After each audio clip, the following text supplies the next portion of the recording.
Ultrakill was a game created during an insane mental breakdown where speed and violence are valued over everything, where your weapons are highly illegal, Geneva Convention violating tools of mass destruction, and where the soundtrack is a mix of breakcore, rock, and whatever happens when you throw GarageBand through a particle accelerator. You play as V2, a homicidal robot whose fuel is blood, and after murdering all of humanity, descends into hell looking for more.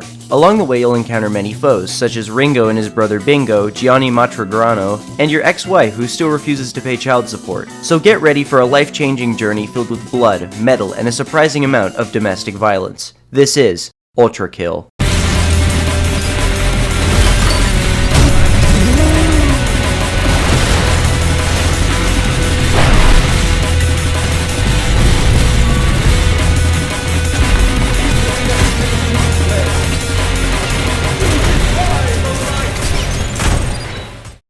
The game begins with V1 falling down into the mouth of hell in search for more blood after murdering all of humanity with his robot counterparts. After dispatching the locals from the area, you come across the first mini-boss, the Malicious Face. Unfortunately, he has no hands, so he fails to block our bullets and dies. After moving deeper into the levels, we encounter a secret area that I don't want to go into because it's dark and something is watching me.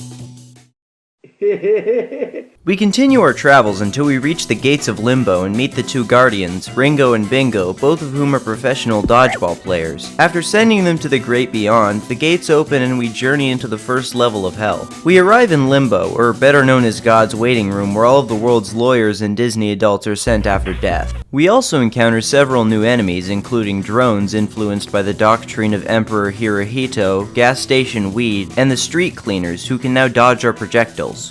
Fun. After traversing further, we meet the head honcho of Limbo, the hideous mass, who's composed entirely of USDA Grade C ham and Damascus steel. After calling the health inspector, he explodes and we continue downwards. We're then forced to solve a simple puzzle before coming face to face with our deadbeat wife. We then attempt to persuade her, but when that fails, we hit her until her arm falls off. She makes a getaway, and we continue forwards. The next layer is Lust, and upon entering this area, we're greeted by two massive towers guarded by numerous enemies, but clearly none of them have watched Detroit Urban Survival Training because you can just run right past them.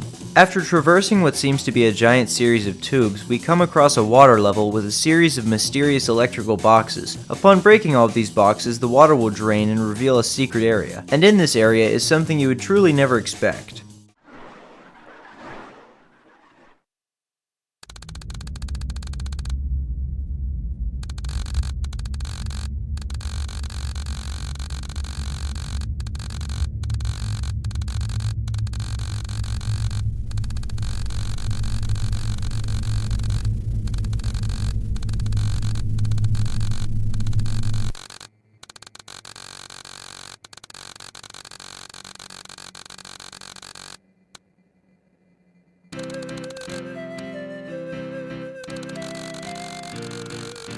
After having a philosophical conversation about nihilism and the meaning of life, we continue forward into a level with a long train track and a cart. We're then ambushed by a large hand that seeks to flatten us. Our second amendment manages to get it to leave, and before we can exit the level, the ceiling is ripped open by a giant. This is the corpse of King Minos, brought only back to life by his hatred of Beyond Burgers and the Homeowners Association. You can parry his punches, but this isn't Dark Souls, so I'm going to play the game how it was intended, to mindlessly shoot him until he stops moving. We dethrone Minos and his mouth opens up to reveal the exit to the level. Usually I wouldn't climb inside a large man's mouth, but today I'm making an exception. We enter Minos' gastric system to be greeted by the Angel of God, Gabriel, or the funny voice actor on Twitter. We fold Gabriel 7 times like a piece of paper and he gets sent packing to God, where he is scolded and subsequently charbroiled for his failure. Finally we reach the layer of greed, where it's 200 degrees Fahrenheit, or the average day in Florida.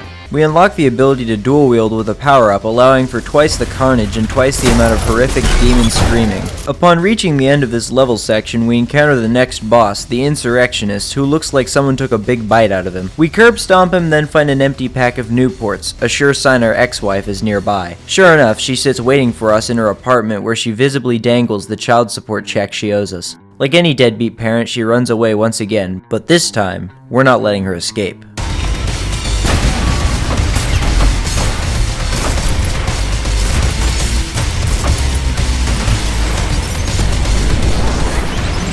Snatching the child support out of her hand, her soul spontaneously combusts, the check being the only thing that bound her wretched soul to this mortal plane. With her vanquished, the heavens gift us a new tool, a grappling hook, which we use to navigate to the exit. As we look back on all we've done, we wonder what's next in our journey, before we jump down into the next layer. But in Ultrakill, there is a secret. Something so tainted and evil it was sealed away in the farthest corner of the map. Something truly terrifying.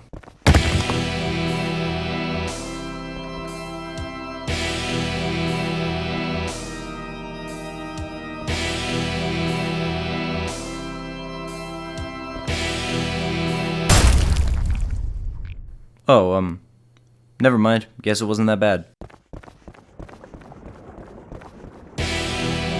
If you enjoyed this video, make sure to like and subscribe. Thank you for watching, and I'll see you later.